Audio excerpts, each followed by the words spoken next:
All right, good morning. I'm Aaron Heiser, Maker's Leather Supply. It is really early in the morning, but I wanted to try to get this whole video done and shot before the store opens this morning. This is probably going to be the longest video we've done so far. What we will be making today is a shaving kit, also known as a Dopp Kit. I actually Googled why. A guy named Charles Doppner used to make these or invented the bag out of leather in his leather shop in like 1926. Anyway, that's why it's called a Dopp Kit. So we're going to be making this Dopp Kit right here, this exact one. I'm using the exact same leathers and everything.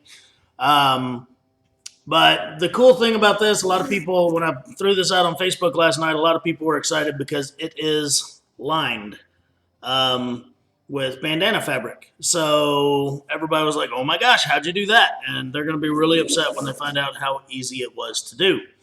So without further ado, we were going to do this. We did do this as an Ask Away Monday topic. And I made myself this nice little template so that I could cut it out on the video. And everybody was like, oh my gosh, you have to sell those. And well, it's too big. I can't ship this thing. It'll get broke. I don't have a box for it. If someone ordered this and a can of glue, I guarantee you neither of them would survive the trip. So, went home that night, did not sleep a wink because that's what I do when I have an issue that I'm like, we got to fix it. And I had an idea. So here's our pattern now. Get this going down here. Now this pattern is a jigsaw puzzle. It has 4 pieces to it, and they all just fit together. All right. So there it is. Now we have our template, and I can mail it to you, and I'm super excited about it. There are 4 pieces. They're labeled right here in the corner, 1, 2, 3, and 4. That way they're really easy to put together real quick. The instructions written on it, okay? It says Dopp Kit / shaving kit pattern. Place all 4 puzzle pieces together and cut 1 from 4 to 6 ounce leather. 6 is getting kind of heavy. 3 is a little bit light, but I did make one the other day out of some 3 to 4 ounce stuff, and it's fine, but it's a little bit lightweight. This is probably in the 6 range, so I'm actually going to do a little bit of skiving on it to make some of the parts easier to sew together. So yeah. Then over here it says also cut from 4 to 5 ounce. And like me personally, like this is English Bridle right here. I will probably always use some sort of Veg Tan or maybe even a chrome tan, but something a little bit stiffer. But it says cut a 15-inch by 3/4 of an inch, 2 of them for the zipper straps. So that's these things right here. Okay. And then you're going to cut an 8-inch by 1-inch handle, this right here, and a 2-inch by 1-inch tab. That's this thing right here. Okay. The handle and the tab are very important pieces on this. Okay. Because when you go to open or close this thing, you need something to hold on to so that you can open and close it. The very first prototype I made, I realized that I needed those items, but I didn't take the time to do it. And I'm really mad at myself because, I mean, it really, like, I got to just grab the shit out of it here. Sorry. I got to grab the crap out of it here and to close it. So, yeah. So this is what we came up with. This is the final pattern. And these templates will be on the website by the time this video gets released later today, if it gets finished today. So we're going to put this one behind us for now. And the very first thing I have to do is cut out my my pattern here. So let me pull these off so I can put the leather down right quick. All right, now cutting this out is going to take a little bit of time. Just because it is a large pattern, there's a lot of corners to it and stuff like that. This leather I'm using is the same as that bag I just showed you. This is shrunken bullhide. We're as of today, we're starting to sell this in double shoulders. Cost is roughly about $7 a square foot. I love this stuff. It is tough as nails. Anywhere that it gets scuffed up or anything, I mean, you can practically rub out the scuff marks, and then it's just great stuff. It does kind of stink being tough as nails. It can be a little bit more difficult to cut. Normally something that's this kind of floppy I would cut with a rotary cutter, but I'm going to have to use a different kind of knife on this one because it is pretty tough stuff. I did pre-cut out this piece just so I didn't have a giant side of leather to try to work around on the video here. Okay, so what I'm going to do is go ahead and center this on here. The same reason that I can't use my rotary cutter on it is the same reason I'm not going to use a scalpel on it. It's a little bit too tough for it. I do have these little trim knives here. It's also a new product that we're just about to start carrying. I hope to have them on the website today. They're going to be $25.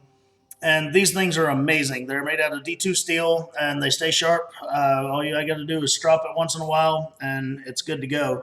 But I love it because I can cut all the way up against these templates since it has a flat bevel or no bevel on one side and all the bevels on the other side. And then I can get all the way up into the corners. Unlike using my round knife or head knife, I'd have to turn around and go the other way. All right, so I'm going to start cutting this thing out, and if it takes too long, I may pause the video because, like I said, this video is going to get kind of long.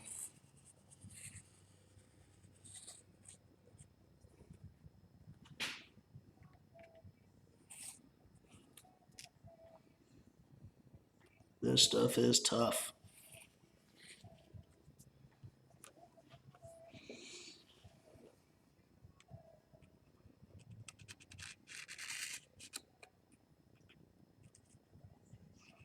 I'm also not trying to cut too hard because I don't want to screw up my cutting mat underneath me. Normally I'd use a cutting board, but this pattern's a little bit big for my standard cutting boards, and I don't want to move over to the cutting table because it's not optimal for the video.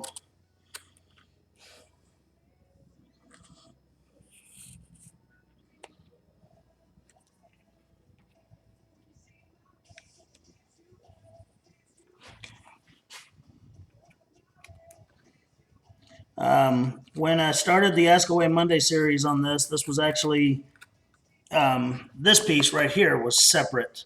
And when I remade the template, I decided it did not need to be separate. That actually was a lot harder to sew together than it needed to be. So now it is all one piece, minus, of course, the embellishments on the zipper and the handle and stuff. But the main bag body is one piece. So.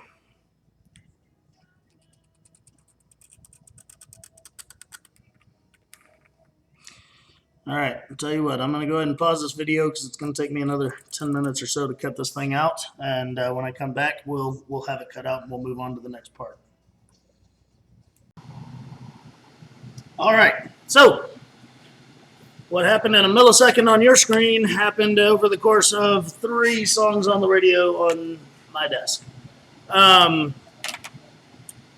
So here we are. Here is our cutout piece. We are now done with our template, and we will put it away for the next time.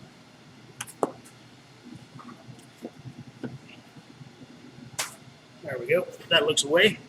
All right.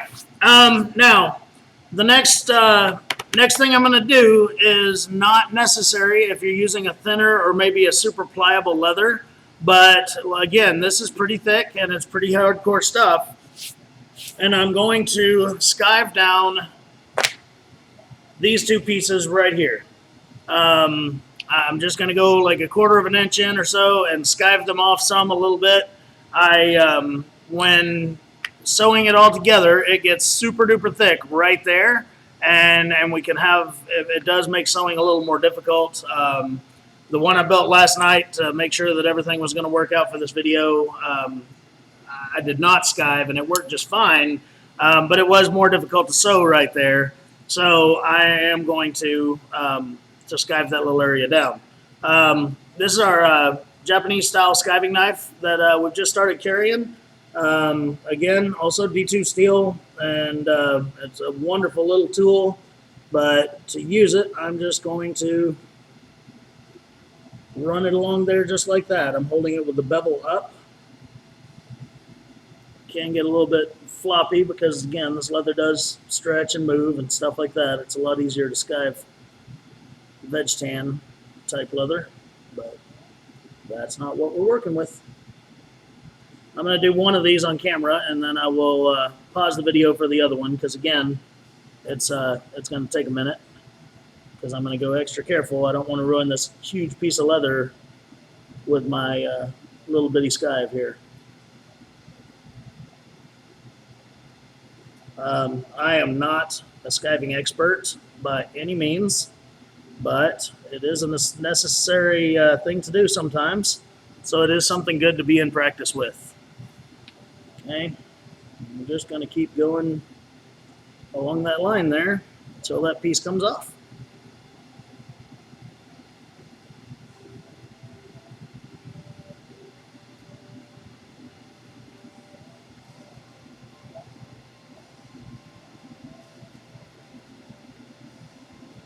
Getting awful close, but we're not there yet.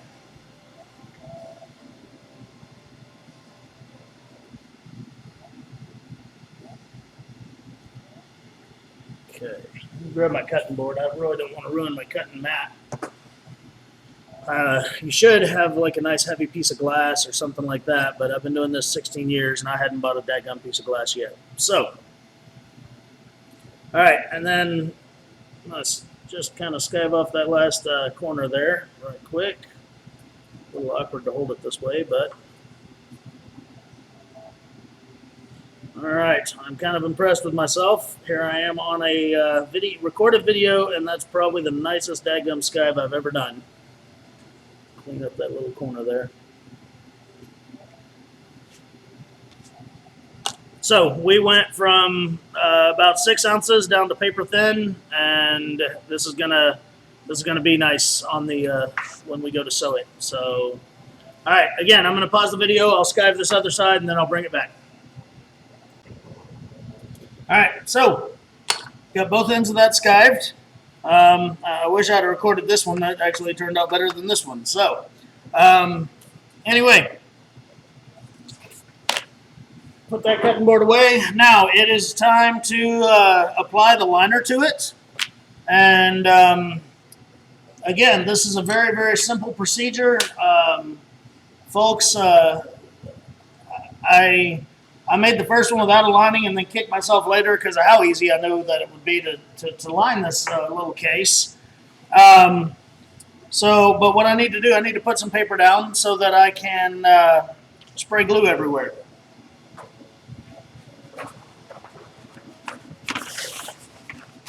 All right. I will say this, the lining is optional. You don't have to line this project. I just think it looks kind of cool that I've got some bandana fabric here from some other projects that I was doing in the past. And I really like this stuff. I mean, it's really neat, neat fabric. And why not line it? It's just one more thing to make your stuff stand out, you know, beyond anybody else's. So this is 3M Super 77. Let me get a light on it. 3M Super 77 spray adhesive. Every shop should have a can of this, no matter what kind of work you do. This stuff is amazing. You can get it at Lowe's, Home Depot, places like that. I'm sure craft stores sell it as well, but that's where I got mine, was at a Home Depot. I'm just going to take it. I got to make sure my nozzle is kind of clean because it can clog up its own nozzle here. And I'm just going to spray a healthy dose of it across the back of my liner. Ordinarily, I would not do this inside this room. I'd take it out in the warehouse and do it. This stuff does have some nasty overspray, but I refuse to move the cameras 50 times. And I also refuse to not do it on video where you can't see it. So I'm going to move this piece. Much like contact cement, this is going to set up for a little bit. And while that does, we'll move on to something else. But much like contact cement also, we've got to put it on both pieces. All right. So we sprayed that one. Now we're going to spray this one.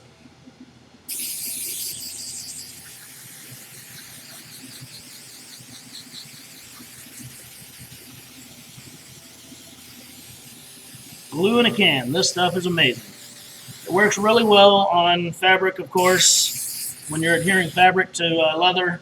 But I mean, it works on anything that's too thin and not rigid enough to like spread glue on. All right. So I'm going to take this. I'm going to put it on the back counter here.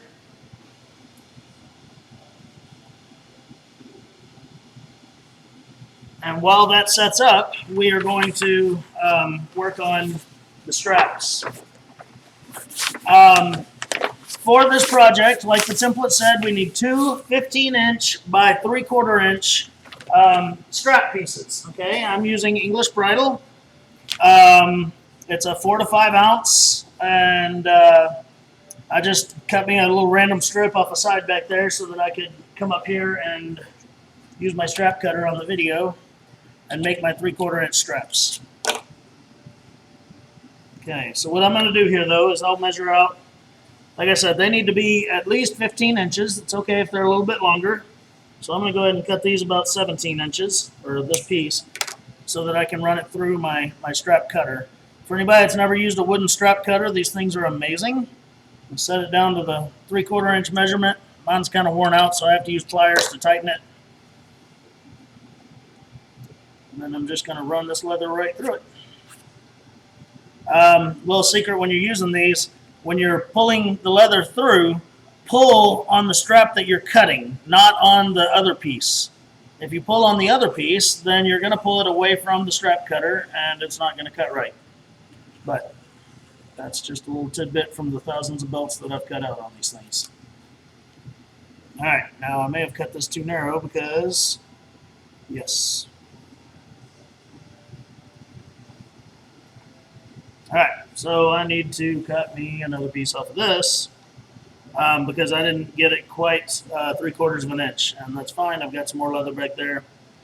But anyway, I didn't cut the full one wide enough, so this one's going to be too narrow. This one is just right at 3/4 of an inch. So let me cut off another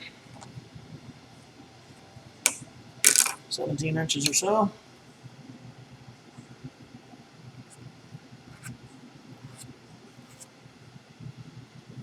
And again, I'm going to pull on the piece that I'm cutting, not on the extra bit, and that's what's going to keep it up against the strap cutter and keep my piece consistently at the measurement I need to cut. I hope that makes sense because it's a very important tip when using one of these strap cutters. All right, so there's those two. I also need an 8-inch long by 1 inch wide handle. And this will actually make that. So I'm going to adjust the measurement on this again, and we will make the handle. And it doesn't have to be a 1 inch wide handle. You can make it whatever width you want. If you want it narrow, you can make it narrow. If you want it wider, you can make it wider. Totally up to you. That's just kind of some guideline I threw out there as far as the 1 inch part of it goes.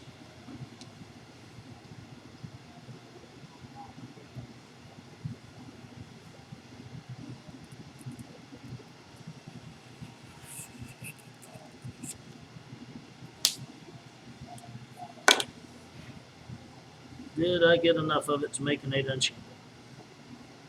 Yes, I did. Okay.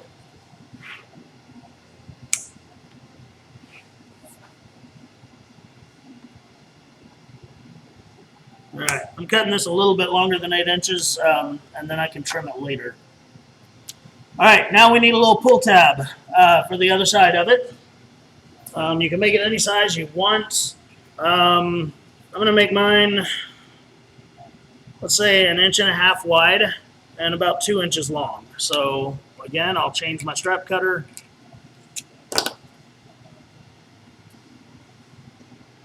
Inch and a half is going to be pretty big. Let's go with 1, and you know what? Let's just keep it at 1.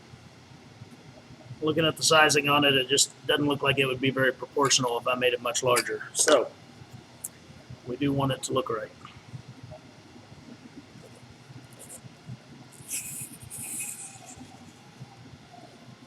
All right. So with our little pull tab here, I'm going to use a strap punch, okay?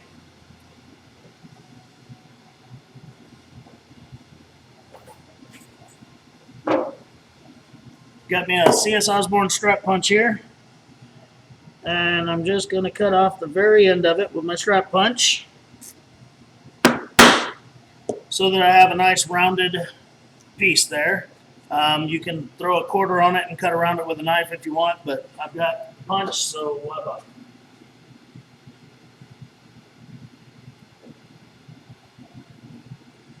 Okay, now I'll make that thing about 2 inches long. It may get trimmed later, but that's where we're going to start, is about 2 inches.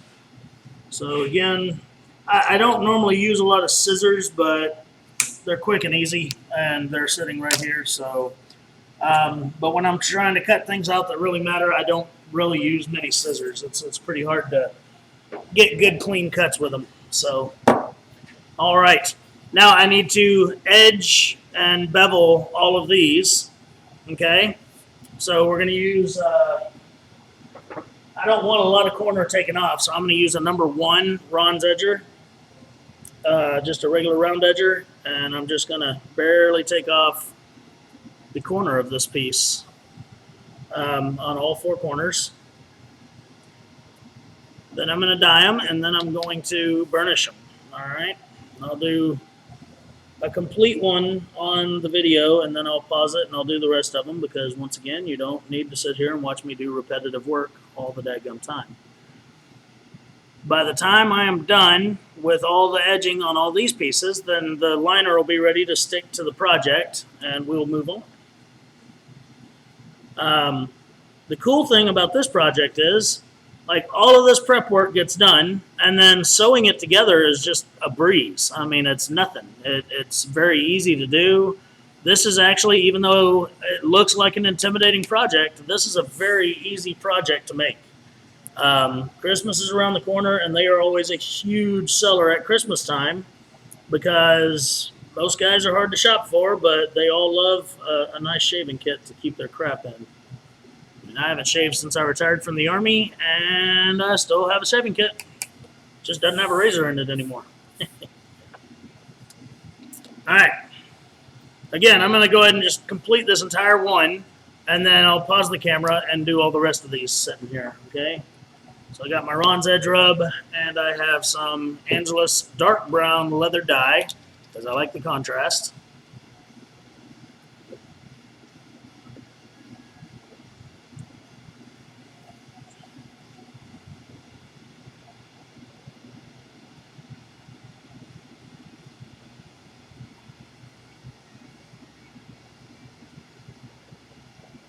Run that dauber down along the edge there.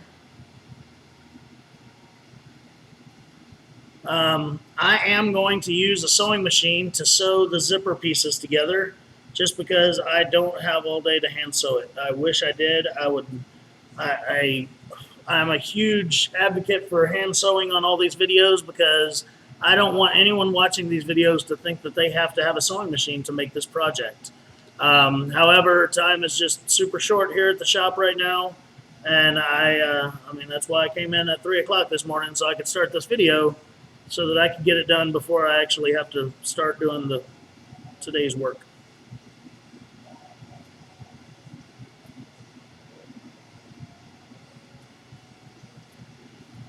All right, so I dyed that little strap, and then I'm gonna put use my Ron's Edge Rub, and I'm gonna burnish it right quick. And then again, I'm gonna pause the video while I do the remaining straps off camera to save camera time.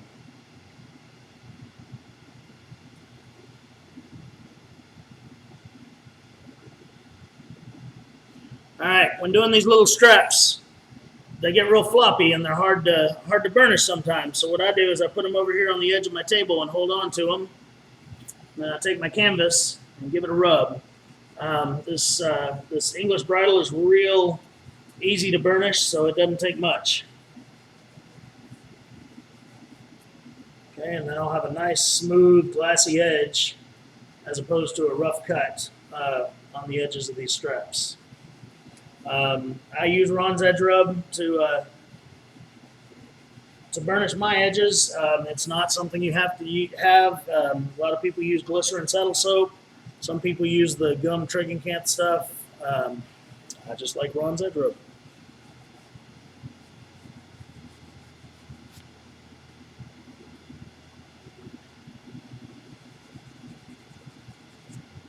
All right. Now I'll do the other side, and that'll be that. These pieces are cut a little bit over length, so it'll be okay. You know, if you don't burnish all the way to the very tip of them there, because they will be trimmed off after we sew it all together.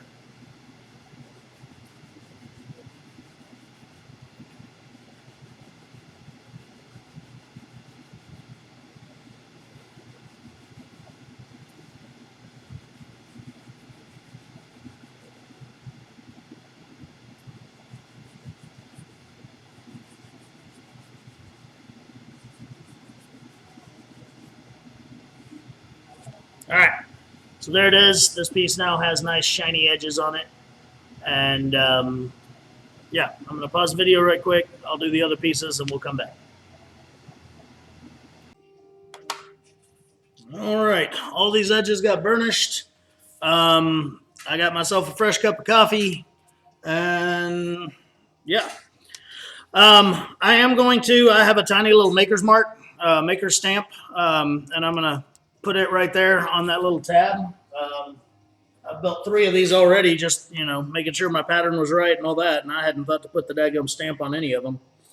But I'm going to put it on this one right here.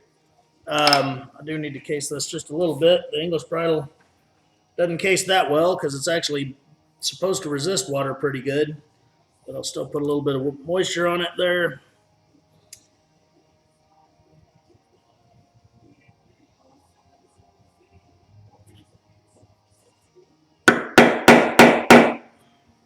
Beautiful. That now says Ehrenheiser, Elmont, Texas. I know you can't read it, but that's what it says. All right. So, y'all remember like 30 minutes ago when we put a bunch of glue on some leather and some bandana material? Well, that's ready. So, we're going to move this stuff to the side. I'm going to move this out of my way because it has an open blade on it. I'm going to grab the bandana material and lay it flat flat on my work surface here with the gluey side up.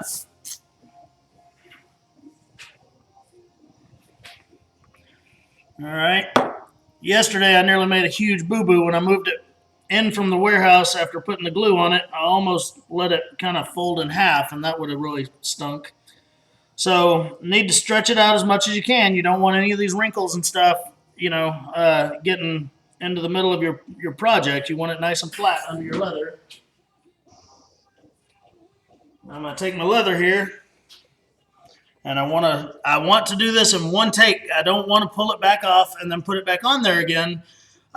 You can, but it'll weaken the bond, and it just won't go. The glue won't work as well after it's been pulled apart once.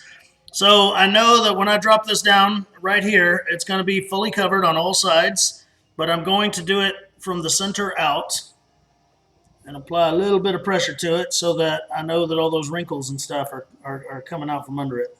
Okay. And then I'm just going to press down lightly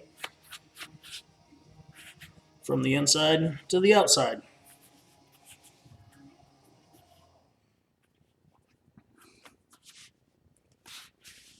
All right, now if you're lining like an open top bag or something like that, there's going to be a lot more to it than what we're doing right here.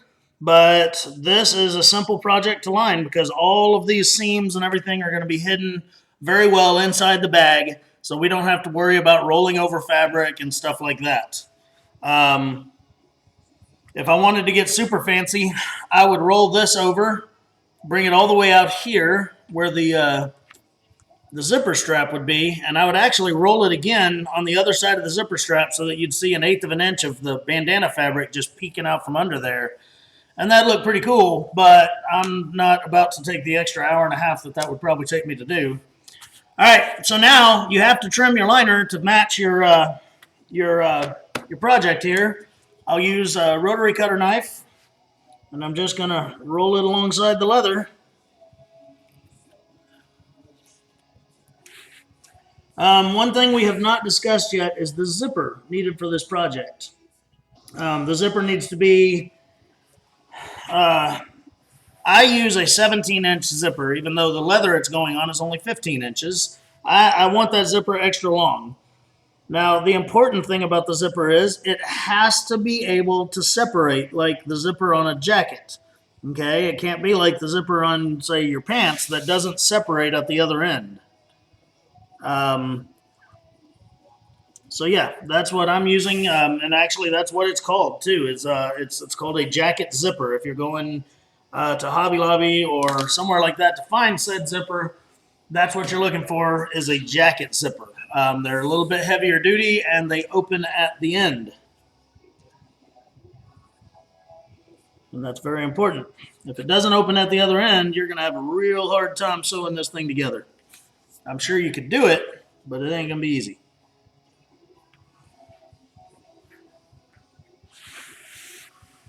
My trash can has moved about a foot over from its normal spot at the end of the bench, and I know that half of the things I'm throwing at it aren't hitting it.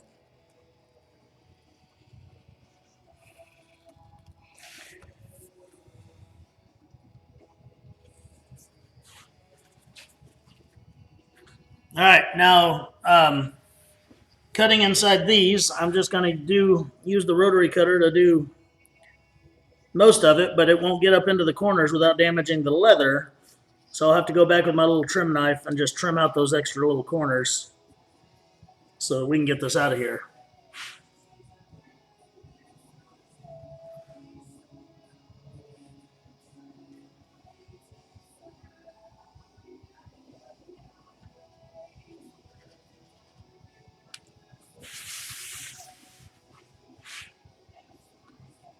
A woman took my class in Sheridan this year, and she is a quilter by trade, but she's getting into leather work. Very nice woman.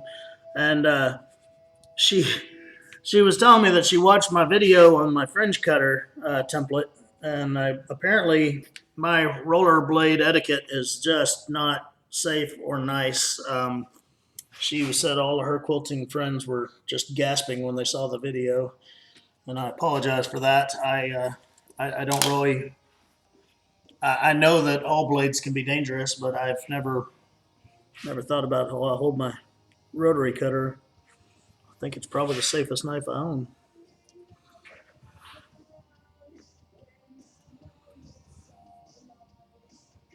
All right, so again, I'm just trimming out those little corners, and now I got little bandana fabrics with sticky stuff on the back of them.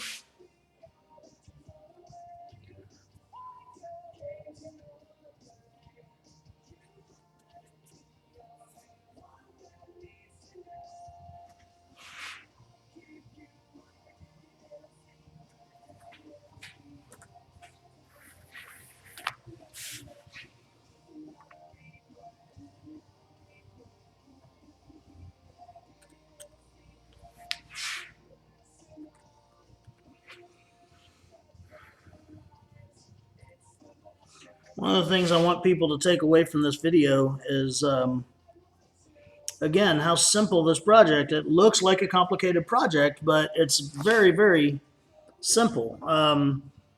You know, you can, in the right market, you can charge a lot of money for these things. And if I was just working straight through and not making the video and not talking, I could probably make 2 or 3 of these in a couple of hours if I was, you know, cutting all the pieces out together and all that stuff. And that is, of course, using a sewing machine too. I'm not gonna even pretend that I can hand sew that quickly. Now, making the template into a jigsaw puzzle, though, that has opened our doors.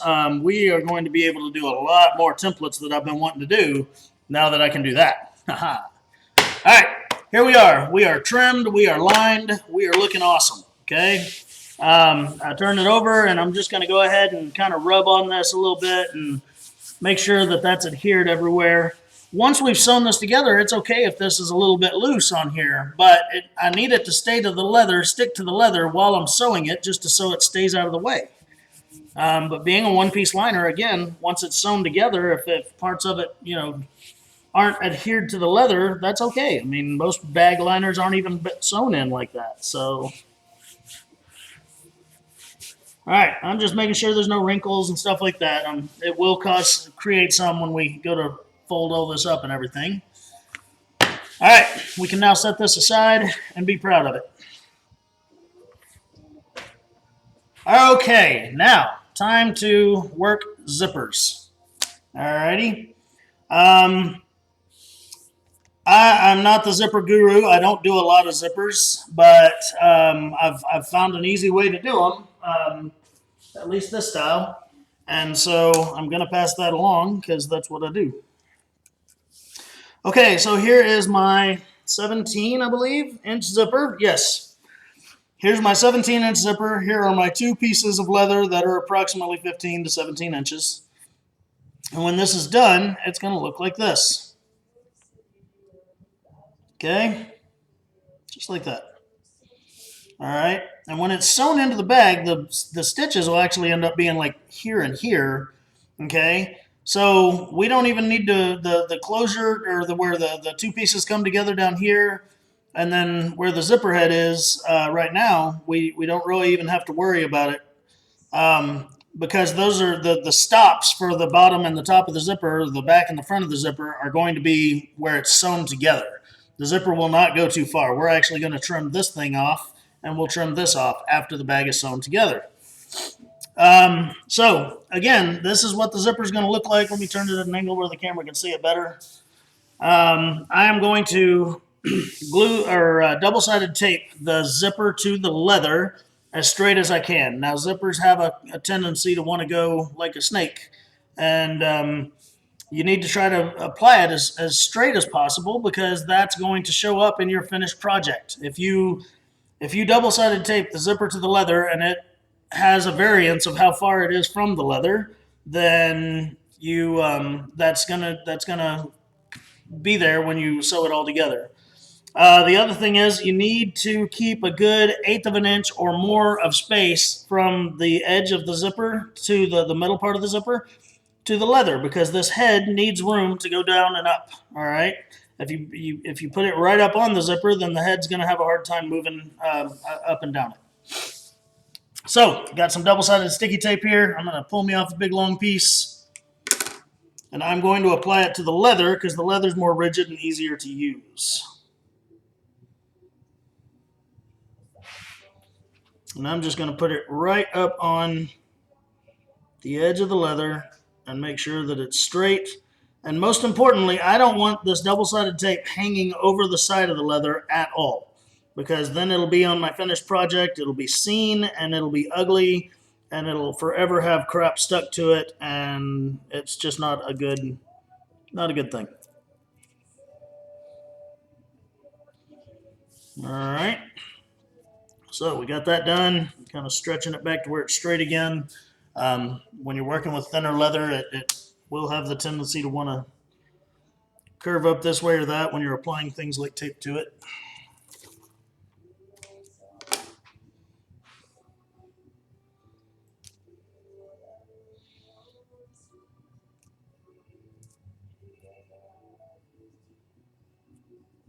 Something is wrong with my tape. It ripped. The sticky part ripped.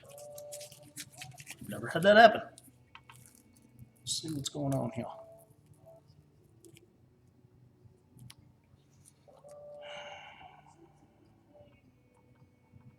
Give me a second, folks. I got to fix my tape.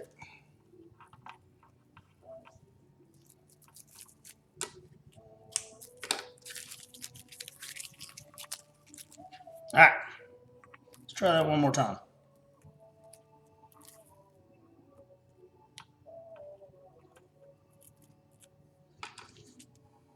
I don't know why this is acting up, but pull off 2 smaller pieces. All right, again, I want to get it right up on the edge, but I don't want it hanging over the edge at all.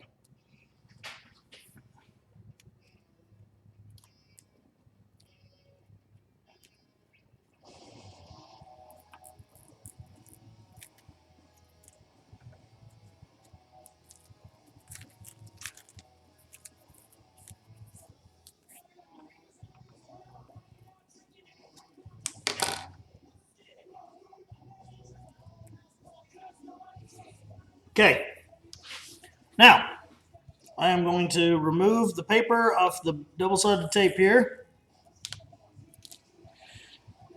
I'm going to turn this, and once again, I'm going to keep that. That's why I like to do this on this board, so I can have these straight lines to figure out where to put my my leather on my zipper. Okay. And I'm going to keep it a little more than an eighth, maybe 3/16 of an inch away from the zipper tracks, and just push it down on there, and that's going to hold it well enough to sew.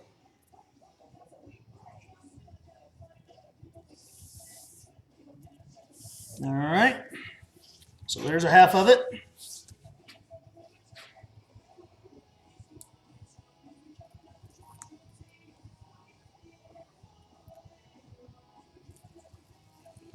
And there's the other half of it.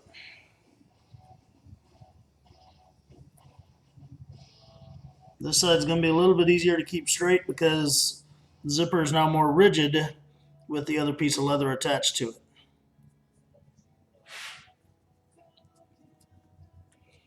All right, now before I sew that together, I am going to check just to make sure that the zipper head will move freely back and forth and it won't run into the leather.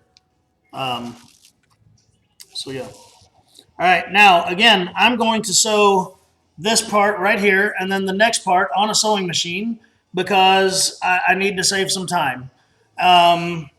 So what I'm going to do is I'm going to pause the video. I'm going to move a sewing machine where the camera can see it, and then I'll unpause the video and we'll do that because I don't want to hide what I'm doing from you. I need you to be able to see what I'm doing so that we can talk about it. Even though it's a very straightforward process, I'm real big about showing everything on the video. I don't want to leave anything up to question.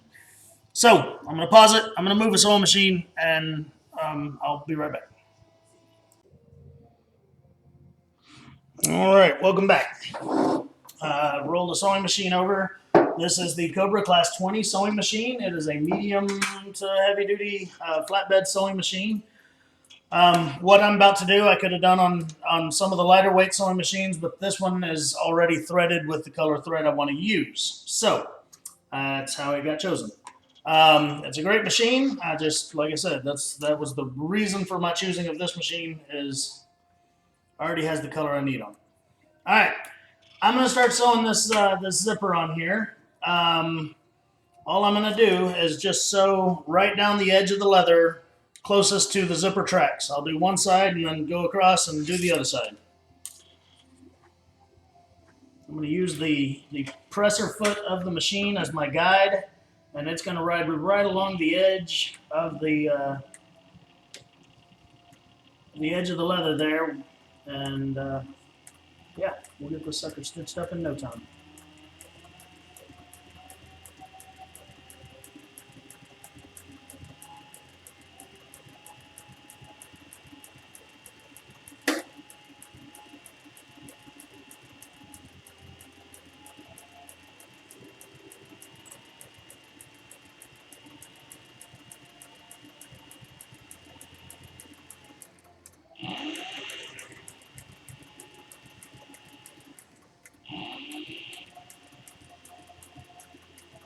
Technically, I don't really need to lock the stitches in at the beginning and end because those areas will be sewn into another seam later. But I'm still going to do it because it's a habit.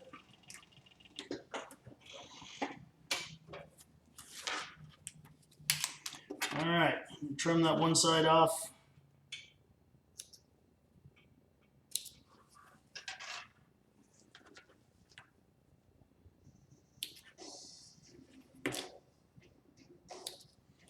And now we will flip it around and go the opposite direction.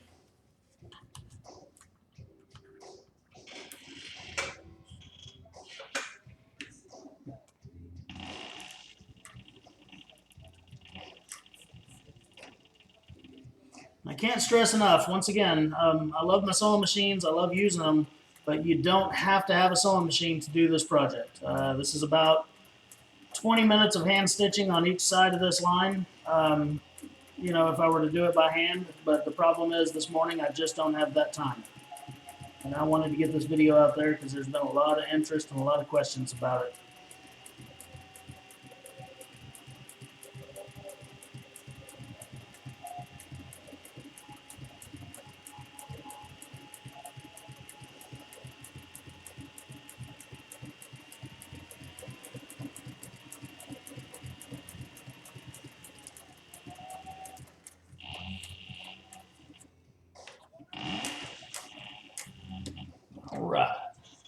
that part is done.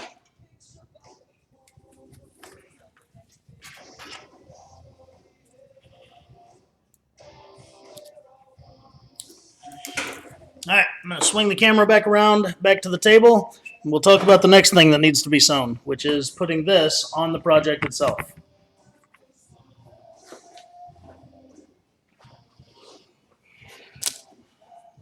Okay.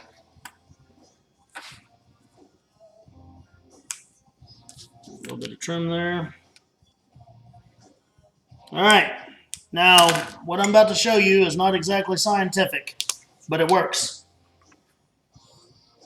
Okay, once again, we have done all of this oversized. It's going to fit the short ends of this, and then when this is all rolled up, that'll be the top of the bag, right?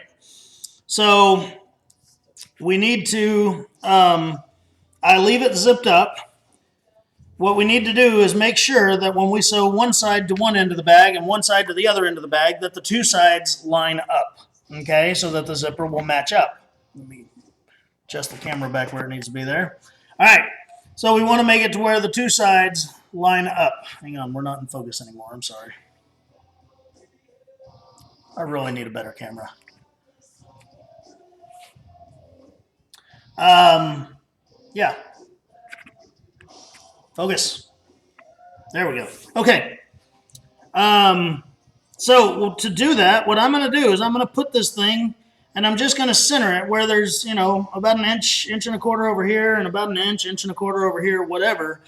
And I'm just going to take my fingernail and make marks right there and right there, right at the ends of the, you know, at these ends, but on this piece. Okay. And when I sew it all together in a minute, when they're separated, I'll know that, hey, that's where it needs to line up with the tops and the bottoms of this thing. All right. I hope that makes sense, but we'll see it in practical use in just a second, and that'll help. So I'm going to separate my zipper. Okay. Now here's my little fingernail marks. So those will be right there at the top and bottom. Once again, I'm going to use my grid lines right here as a guide. All right, and what I'm going to do is I'm going to put them on one of these lines here. And then that way when I stick this down, I'll put it on another measuring line, and I'll know that it's at an even spacing all the way across, and it's flat all the way across.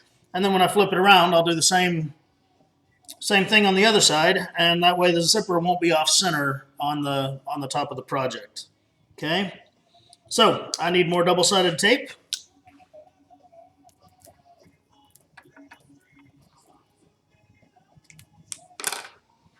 And I'm going to, for ease, I'm going to put it on the sides of this project, not on the side of the zipper, just because it's easier to put it on this big piece than it is to keep it straight on the little zipper piece.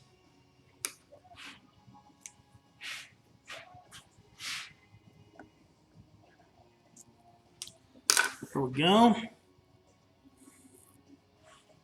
And again, this thing's going to come together very, very quickly once we get this part done. I mean, sewing the box together is the easiest, fastest part of this whole project.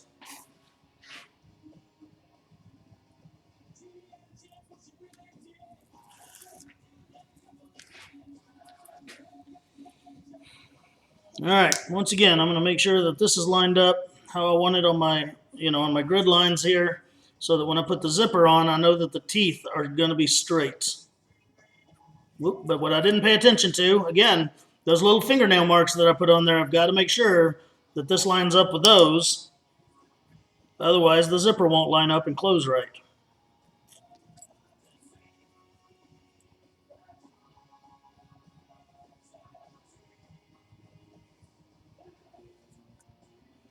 And then I'm just going to gently press it on there without moving anything or screwing up any of my straight lines.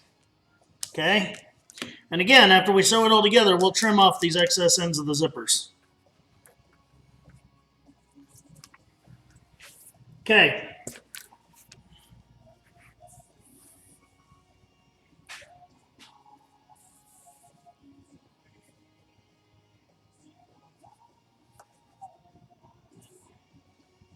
All right, I was just making sure, for some reason it looked like it was backwards, but that's actually impossible if I put it together the way that I do. I get confused sometimes. It happens. All right, exact same thing. Putting some double-sided tape down on the edge of the leather.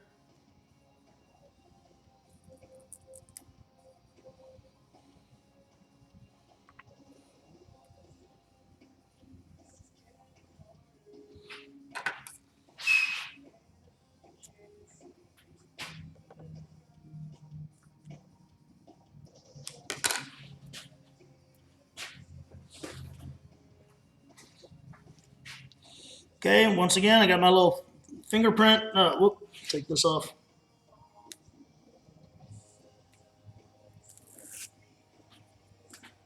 All right, I've got it lined up where I want on my grids on my board. Now I'm going to use my fingernail marks to make sure that left and right I'm centered. And we are placed.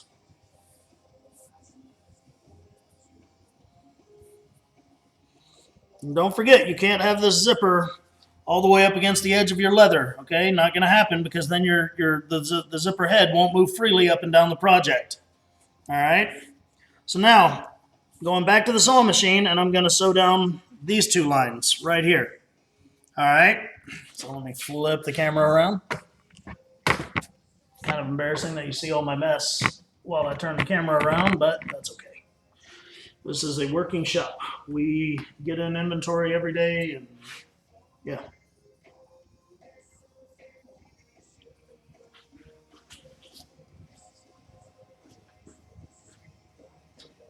All right, now I do want to stress something. If you're using a sewing machine, when you put in a thicker piece of leather, the stitch length is going to change. It's just how sewing machines work. So now that this thing had 6 ounces added to it, I am going to adjust my stitch length a little bit to make it a little bit longer, and then it'll actually be, kind of matching the stitch right here, because those stitches will be side by side, so they need to look, they need to look similar. All right. Here I have the wrong one to do. To use my presser foot as my guide, I need to do this one and shove the rest of it through the throat of the machine here.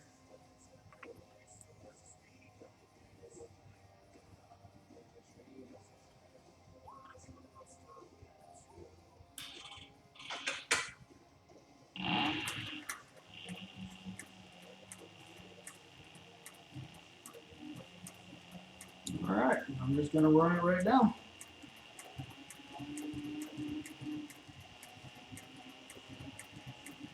I am going a little bit slower because I have had the zipper hang up on the edge of the table a little bit, and then it just gets really ugly. So.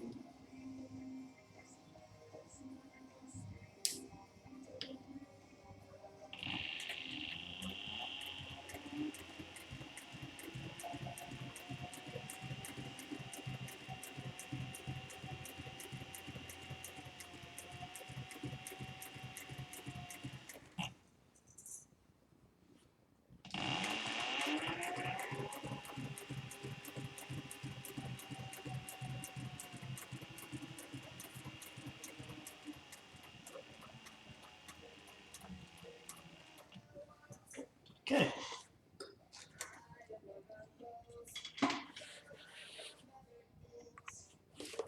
Cut that one off, and we'll re-roll the project so that the other zipper is exposed. Probably the only time that an exposed zipper is a good thing. Sorry. Dad joke.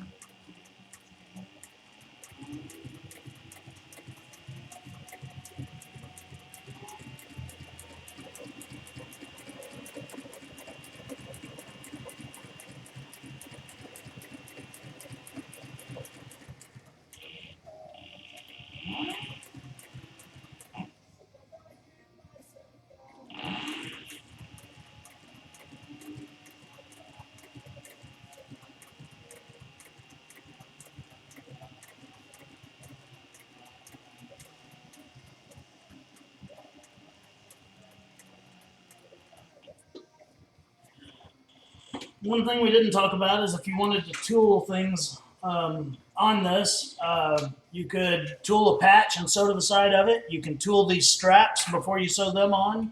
You can tool the handle. The customization possibilities are just limitless with what you can do with this. I'm just making a plain one because you don't want to watch me tool. You want to watch me make a shave kit.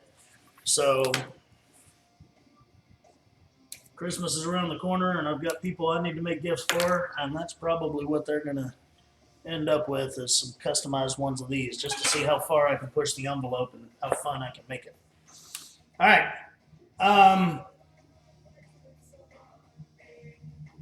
Yeah, let me turn the camera back around. Now we're going to talk about final assembly. We are already there.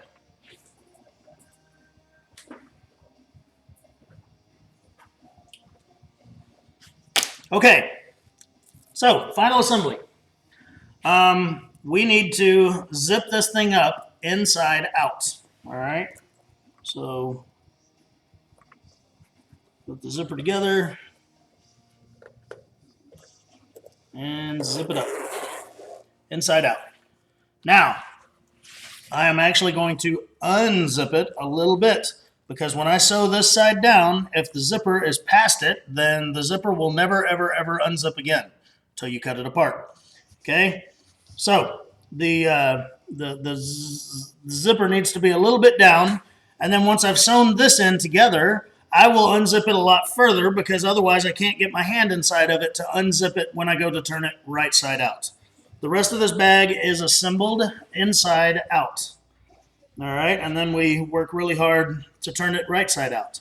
Now, to do our final assembly, first thing we're going to do is sew down these two ends. Okay, now these are the pieces that we skived earlier to make them a little bit thinner.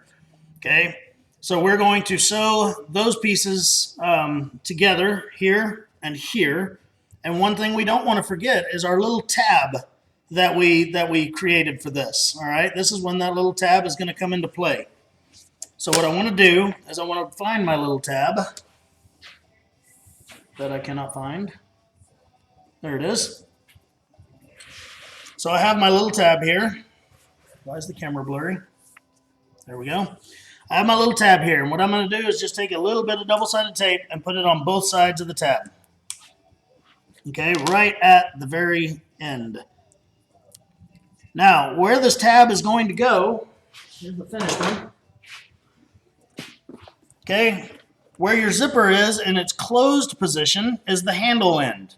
Where your zipper is in its open position is the tab end. Okay, so we got to keep that in mind. If you do it backwards, I mean, it's not going to hurt anything. It just won't be right. And if you want the most professional product you can come up with, then do it right. No corners cut. Okay, so in a few minutes when we're ready to put this thing totally together, we're gonna use the double-sided tape to hold that area together and put that in. Now the handle, once we have this part sewn together, then we're gonna squeeze it up and we're going to sew all of that together. All right, and I know that's hard to imagine right now, but once this is closed up, it'll be a lot easier, and that's when we'll sew the handle in, but not until then, okay? So what I'm going to do is I'm going to go ahead and sew this end together. All right, I'm going to use a little bit of double-sided tape on the leather sides here. I'm going to try to do this where you see it better than me, but that's never smart for me. I'm just going to put the tape right here on the very end, trim the excess. But it's always easier to sew something that's being held with glue or tape or something like that than it is to try to just hold it together. A lot of the time I use the little binder clips and stuff like that, but there's not a lot of room to hold stuff on this project. Okay, all I'm going to do is just line up these two squares with each other here and sew that down. Okay, so I'll just remove my paper off my double-sided tape. I was going to hand sew the rest of this bag, but we've got some time constraints, So I'll probably just machine sew these two and then hand sew the corners, which is the most difficult sew line anyway.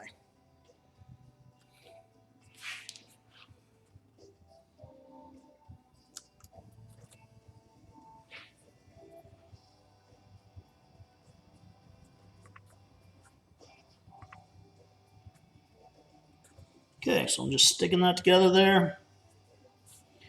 Now, I'm going to be real generous with this sew line. It's going to be about 3/8 of an inch from the end, okay? Because that's how much room I allowed myself when I made the pattern. All right, if you sew it way out here on the very edge, then when you squeeze this together, it's going to be too big to sew to its side.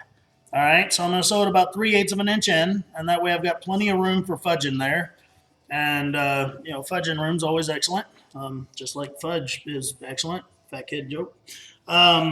Yeah, and then we'll insert the tab and sew the other end closed.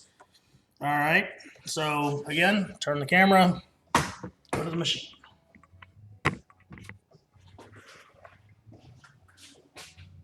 I'm just going to take my little tab with me and a couple of pieces of tape. That way we don't have to move back to the desk in between, and I can just explain everything from the machine. We're probably getting dizzy with all the camera spinning.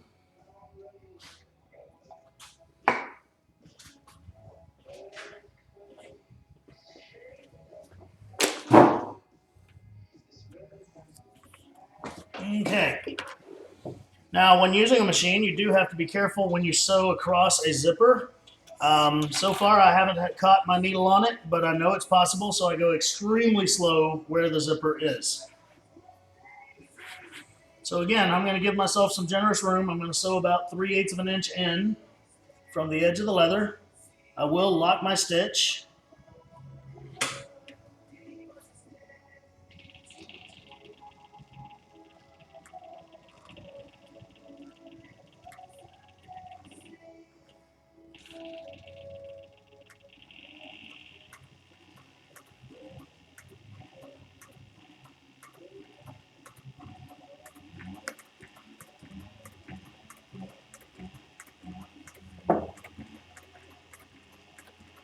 All right, went right across that zipper just fine.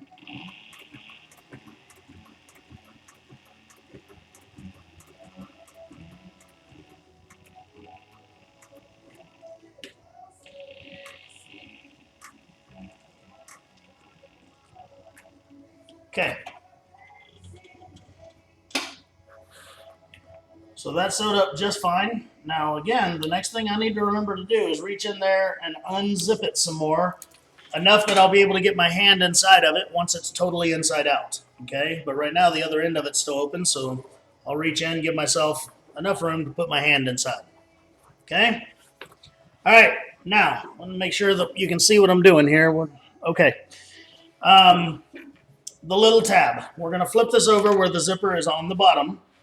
And we're going to put the tab in. Well, first, let me put some double-sided tape in here.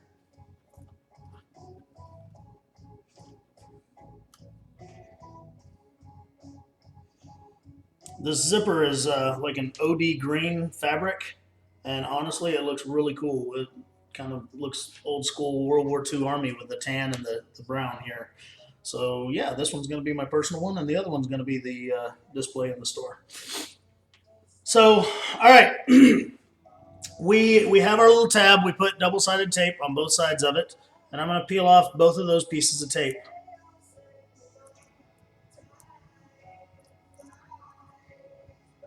Now, the tab, since this is sewn inside out right now, the tab is going to go in there with the finished part of it, the round end that you want sticking out of the case, inside.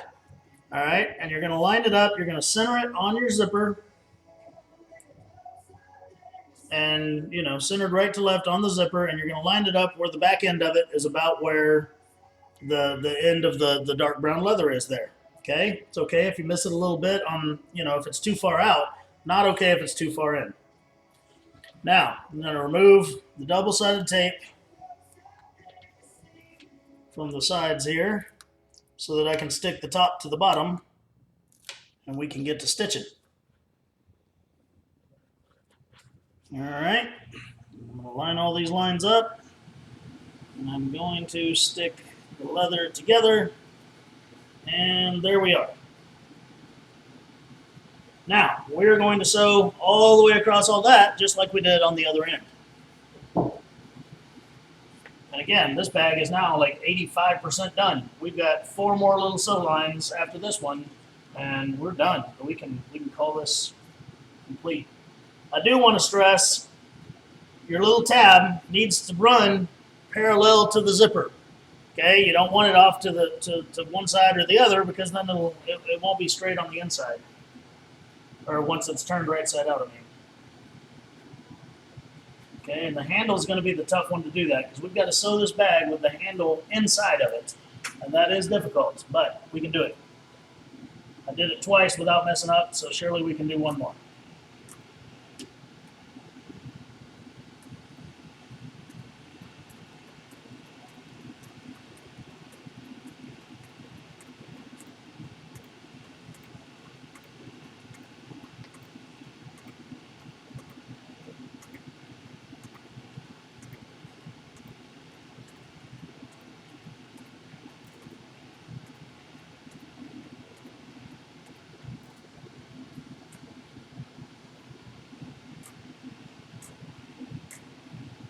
All right, the ends are now sewn down.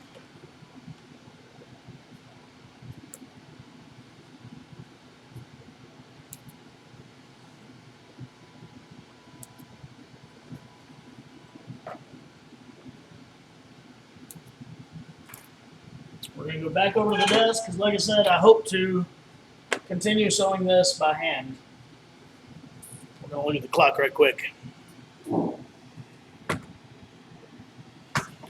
Probably just as fast to hand sew it as it is on the machine, because these are the most difficult sew lines that we're about to do.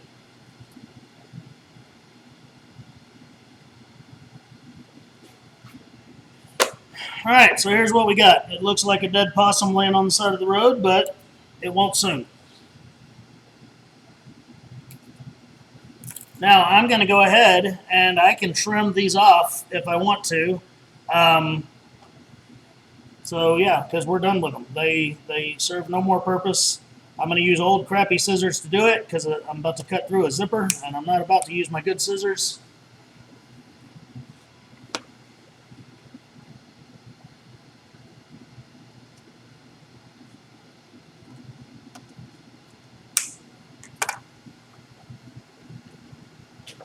All right. So the next thing we need to do is, this is the handle end right here. Okay, so we're going to scrunch this thing up. We're going to sew it together like this. You want that corner sewn down. Okay, now if you look at where your finished English bridle is, all right, you want it sewn down. So you're going to fold this. This is why we skived this area right here.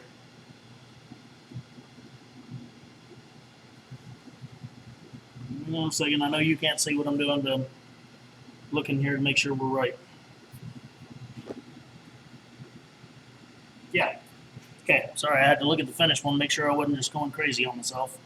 So we want to sew this line right here like this.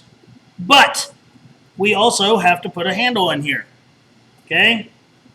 So, yeah, it's going to be a great time.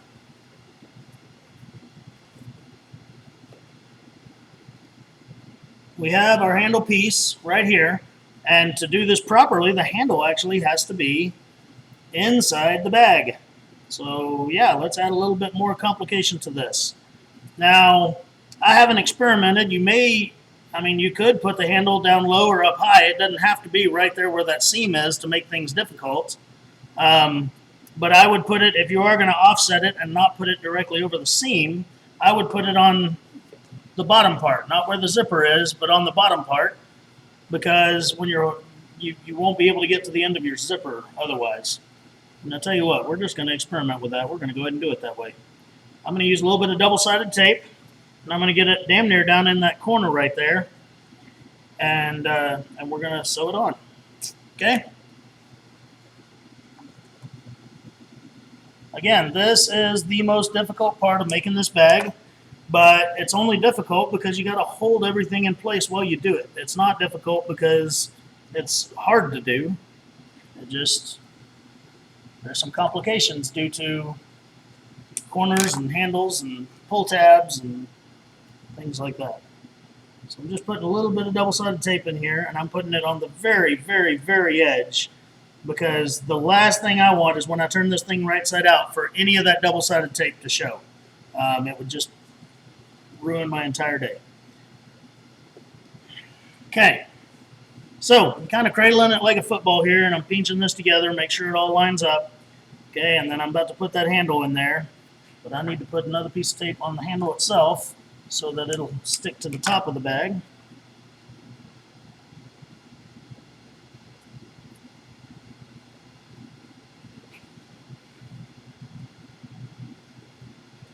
And again, when I put this handle in there, I need to make sure that it runs straight. Okay, I don't want it sewn in there all crooked and womper-jawed, because it won't work. So I'm going to put it in there, and I'm going to line it up with the edge of the bag. And there we go. Then I'm going to pull the double-sided tape, the pieces of paper off of it. I'm going to pinch all those together, and we're going to get to stitching. Again, the finished part of the English bridle needs to be pointed down when this is all sewn together. So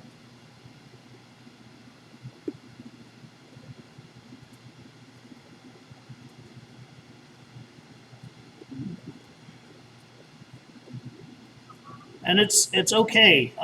You know, it won't always line up 100% and all that. But the beautiful thing about the bag that we're making is that's okay. When you turn it right side out, it will look great.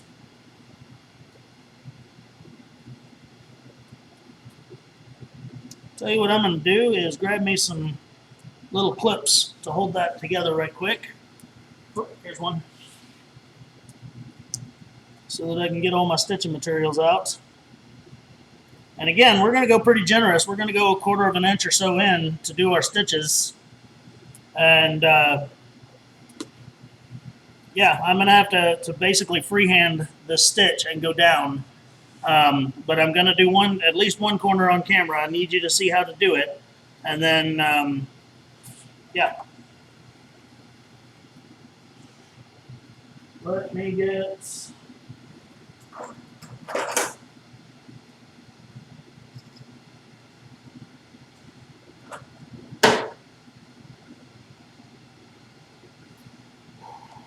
Got some hand stitching stuff here.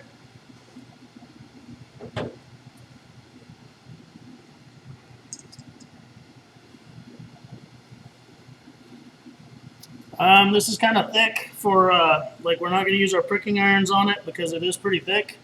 So I'm just going to mark my stitches and punch them with an awl, and we'll get to it.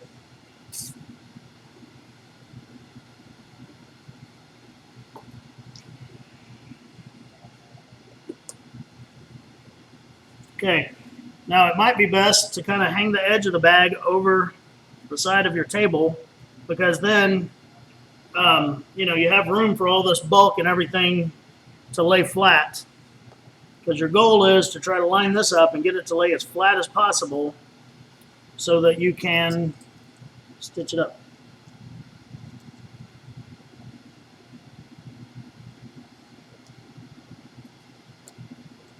Good, I can actually see that. I was worried I wouldn't be able to see my... All right, and again, I went in a good 1/4 of an inch or more. I'm doing just 5 stitches per inch because I don't need to have tiny little stitches. I'm going to sew about, or I'm going to go with my awl and do about half of the length of this, and then stitch that, and then I'll use the awl and punch the rest of it out. But I want to get that handle locked in there.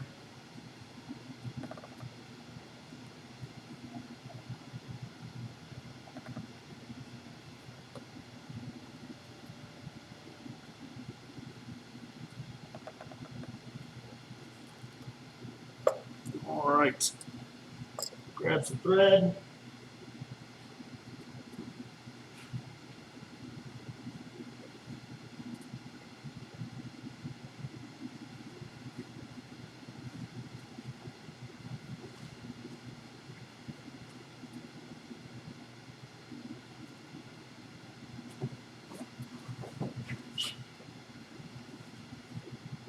Sorry, my thread stuff's a mess down here.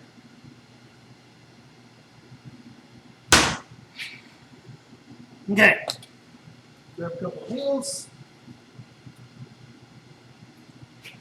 All right. It's tiger thread. I want to use our thread.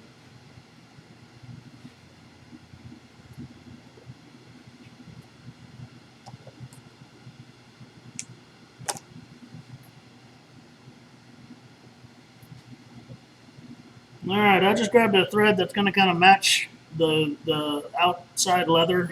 These stitches shouldn't show, but in the event that one of them does, I want it to blend in really well. So for the first time ever, I'm using not the cream color that I love so much. All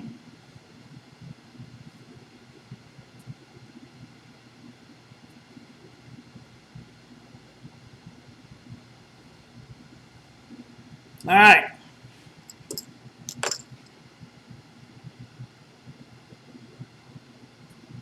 Now we're just going to stitch this up using our saddle stitch.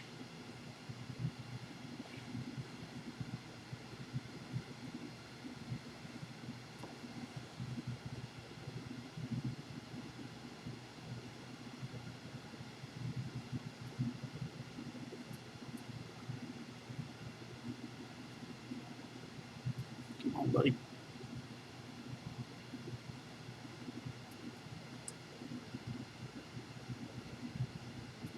Always amazed me how a needle will go in one way but not the other.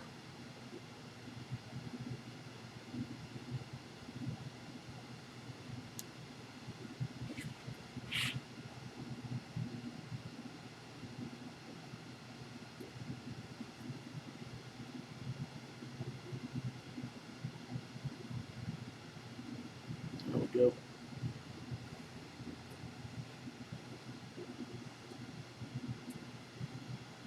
I'll pull my stitches real nice and tight because, again, this little box corner needs to be held on real good.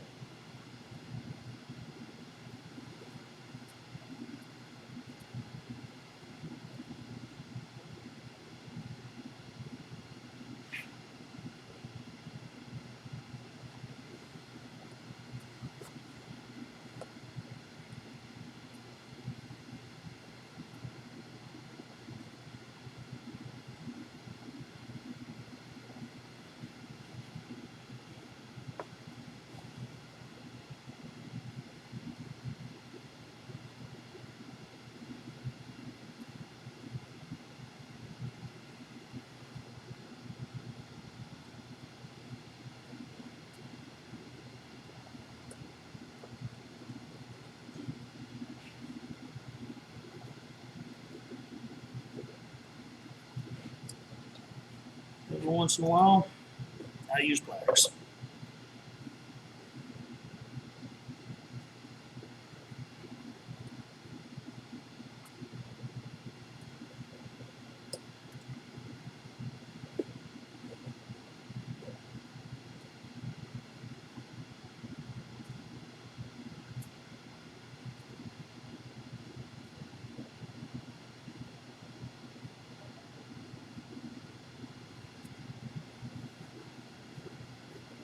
So I'm going through my double-sided tape because the needle's trying to stick in there pretty good.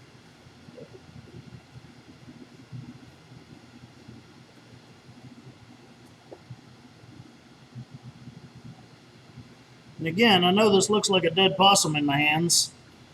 The blood red doesn't help. But when it turns right side out, it's just going to be awesome.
Alright, I've only got 2 more holes that I've already poked through with my awl, and then we'll have to go back to doing that again.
Okay, got that pulled nice and tight. Now, I need to fold that previous seam over and sew it down. Okay? So, I'll fold it over, I'll hold all my materials down and everything, and it's going to be a bear, but I've got to sew through it. I'll probably take this part just 1 or 2 stitches at a time until I get past that.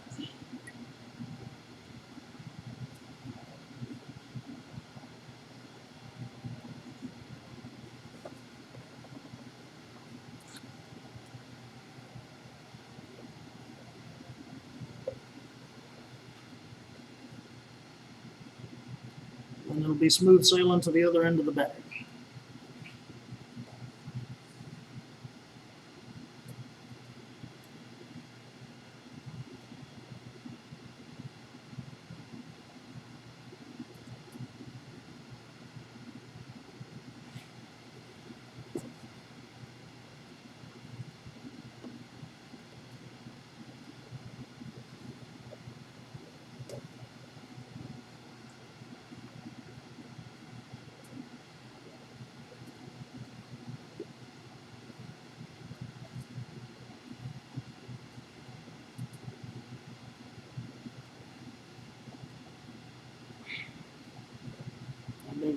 This right here is going to be the hardest stitch out of all of them. Right through where that material folds over there.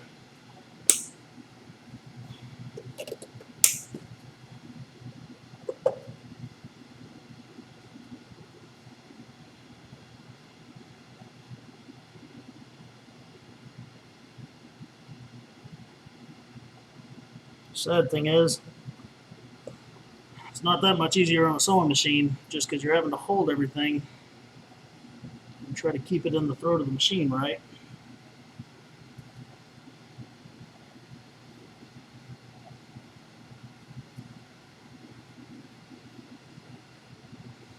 Come on, buddy, you can do it.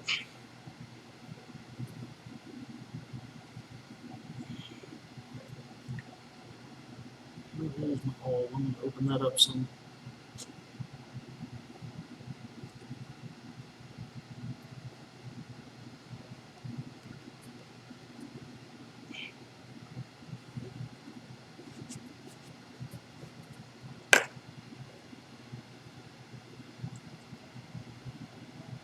There we go. Right through it. A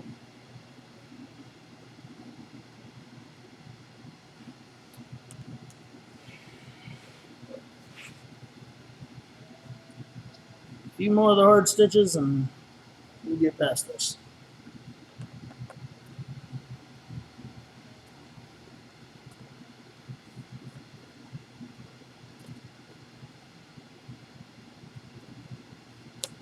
I know that the hand sewing gurus are looking at this right now and saying, oh my gosh, what is he doing?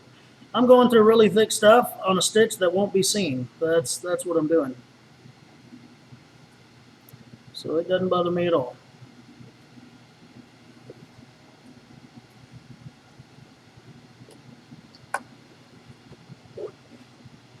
And again, if you're not making it out of, 6-ounce bull hide, this isn't as difficult as I'm making it today. But I love this leather. I love the look. I love how tough it is until I'm trying to sew it like this. And so my good friend Dustin Lau of Duck's Heritage Custom Boots is making me a pair of boots using this leather. I am excited. But just like all people that are really good at what they do, he's got a little bit of a backlog, so I gotta wait.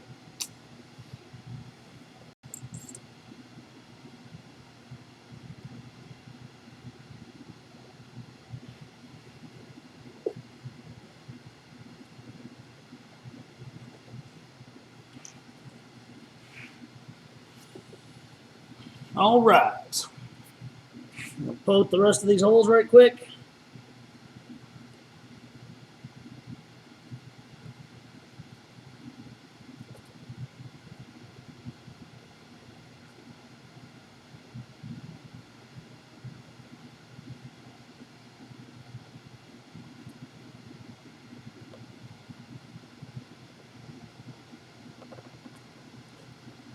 The rest of these stitches will be smooth sailing. Smoother sailing.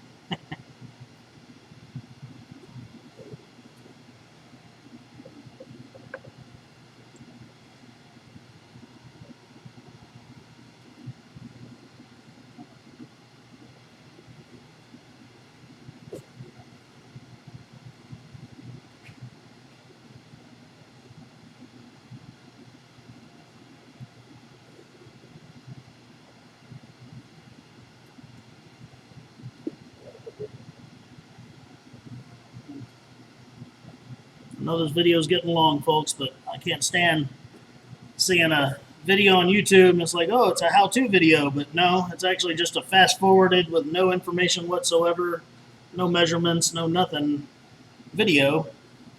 And yeah, okay, we watched you do it, but that's not a how-to at all. All you watched me was, or all you how-to'd me was how to watch someone do something really, really fast.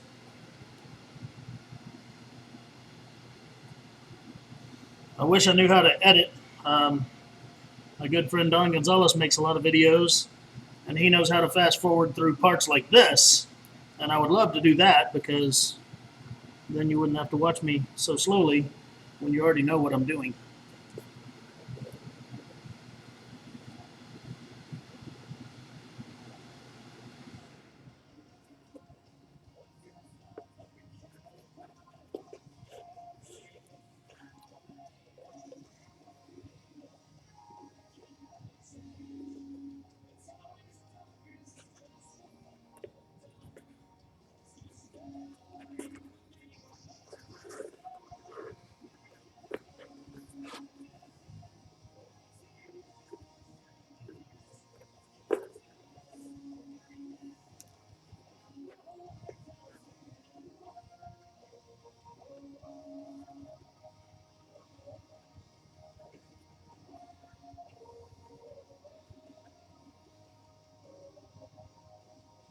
Come on.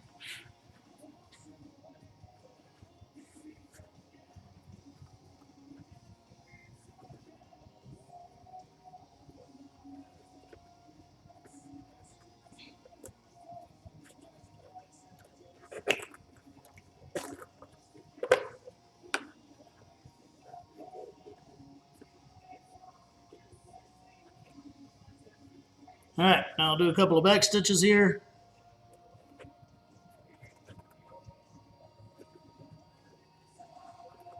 And then I'm going to show you all how to make sure the handle's straight on the other side. And I'm going to pause the video so you don't have to watch me struggle for another 20 minutes on the other sides.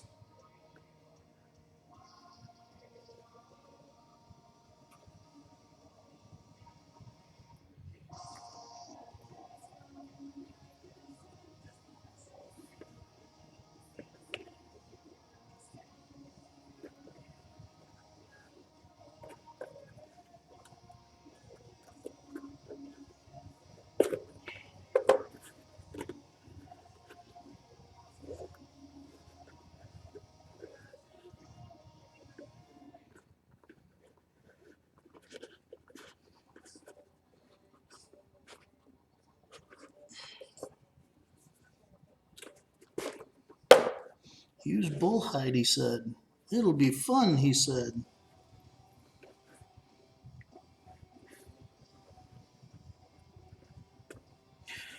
For the video, I should have used something a little easier to sew together, but then I'd have had to make another one for a sample because I really want the bullhide one sitting on the shelf.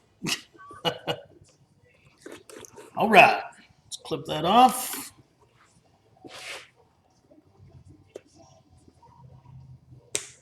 We now have one of 4 corners sewn down.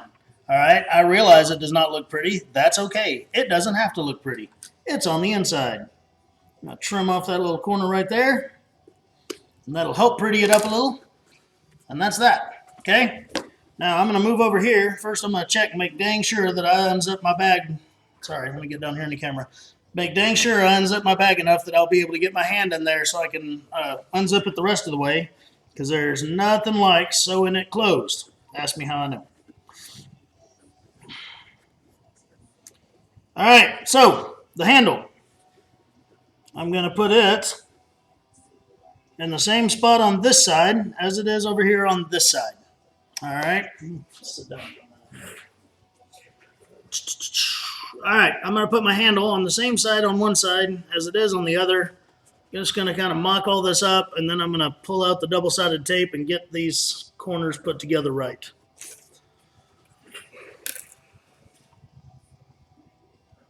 Piece of tape for on top of the handle, and then 2 more for just the corners.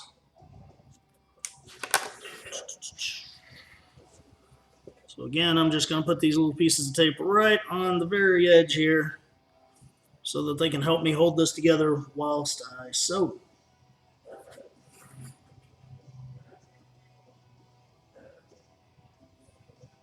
Lucy's over there scratching herself with a vengeance. She must have got into something. Y'all are lucky we did this so early in the morning. Lucy's been sleeping this whole time. Normally you'd hear, every once in a while, you'd hear her howling at me. She's a bloodhound, so I love her noise. All right, pull the paper off the tapes. And I need to get my handle back. My handle fell inside the bag, so I need to get it back out here again. There it goes. I'm going to leave the handle sticking out just a teeny tiny bit because that's going to help me keep it straight and positioned.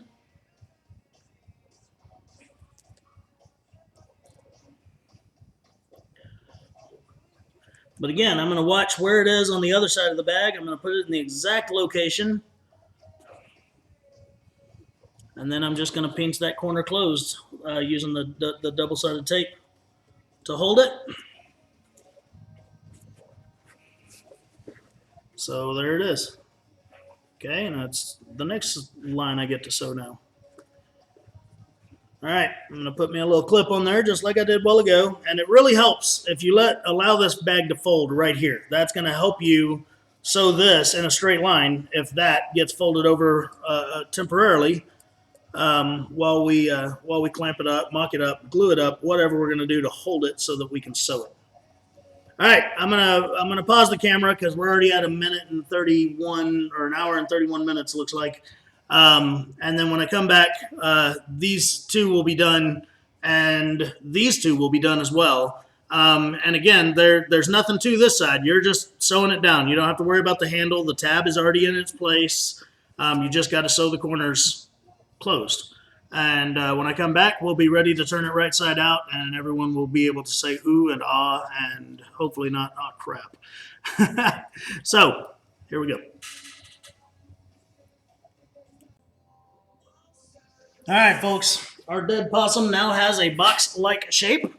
All right, I'm not going to lie. I paused the video. I started to hand sew one of the corners, and I thought, you know, why am I hand sewing this if I'm not even doing it on the video? So I walked over to the sewing machine. I got this thing done right quick and in a hurry because I need to open this store soon, and I need to get those 2 lasers over there running because I think we're going to sell a couple of templates today. Anyway, so what I need to do now is I've got my zipper halfway opened. I need to put my gorilla paw inside there and unzip it. I don't unzip it all the way to the stitch just because I'm going to put a lot of pressure on this thing when I turn it right side out. and I don't want to put the pressure on the stitches and the zipper. I want to put the pressure on the leather in my hands. All right. Now, turning this thing right side out can be kind of tricky. Oh, it looks so good in there. It can be kind of tricky, but we will get it done. I usually start with one of the bottom corners, and I just kind of invert it and try to push it up through the top. And again, I don't try to let this area right here stretch out, okay? I don't want to bust the stitching or the zipper. Same thing on the other side. So I'm going to try to do all this towards the center of the bag. You'll see what I mean when you're turning one inside out. You'll be like, oh, okay, yeah, it is. But it is going to take some force, and I'm just going to have to grab it and kind of pull it right side out. And I'll do it one end at a time here.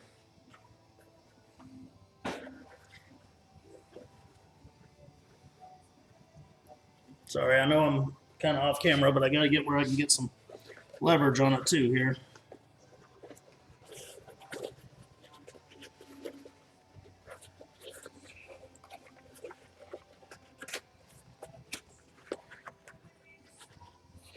All right, once I get this kind of unfolded and unwrinkled, then I can start over on the other side.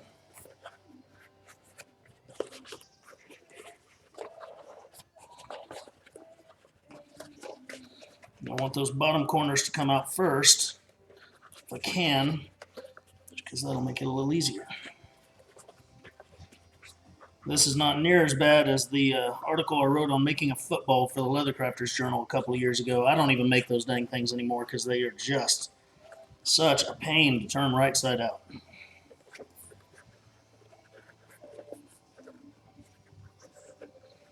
All right.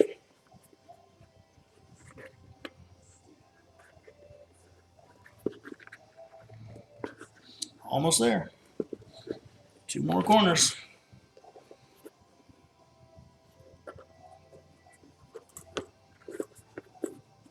Form it up like a box.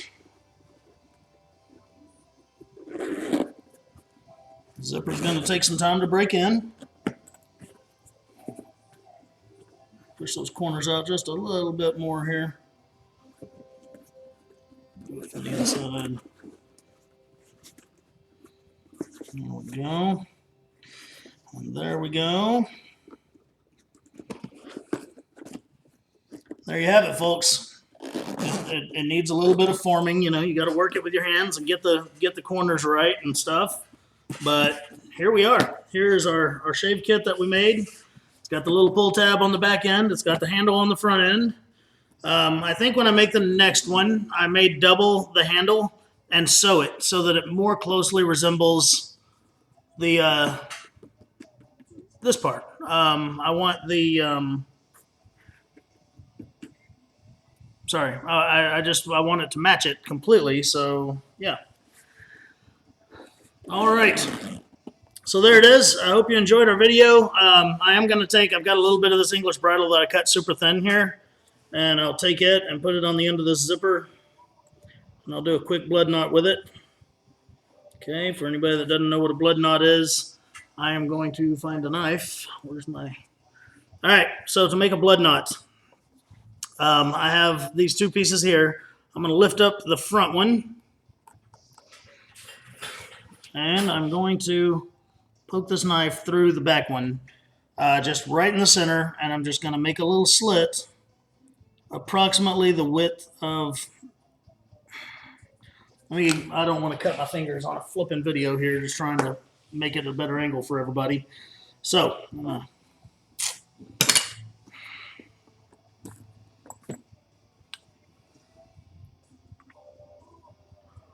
first one's always the hardest one because it's not holding together. So I'm going to cut this little slit here. A little bit longer. All right. I'll put it back on here. Now, I'm going to take the front and I'm going to put it through that little slit. It's never easy, but it works.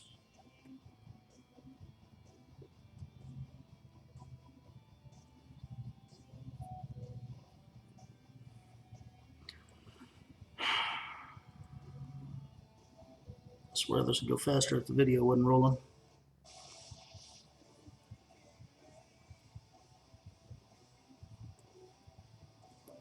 There we go.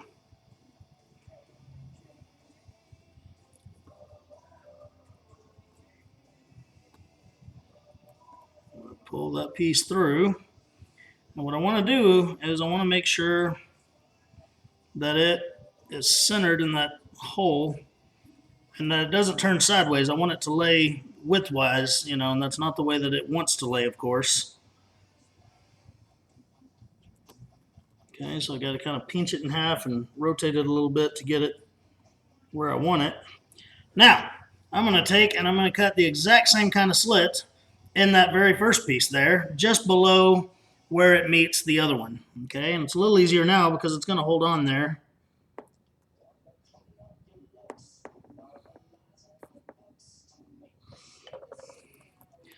And then I'm going to run the one that's now on top back through that little hole.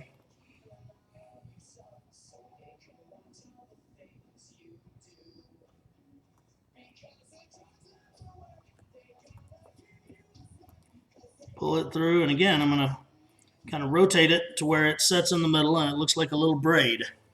All right, kind of hard to see, but all right. I'm going to get it to all lay nice and flat and pretty how I want it, and then I'm going to trim off the two ends at an angle because that's how they look best. And there it is. Now we got a little pull tab on our zipper. It's just the ultimate little finished part. Alrighty. So I hope you enjoyed this video. This template will be available on the website by the time this video downloads. And again, I'm Aaron Heiser of Makers Leather Supply, and thanks for making it with Makers. Have a great day.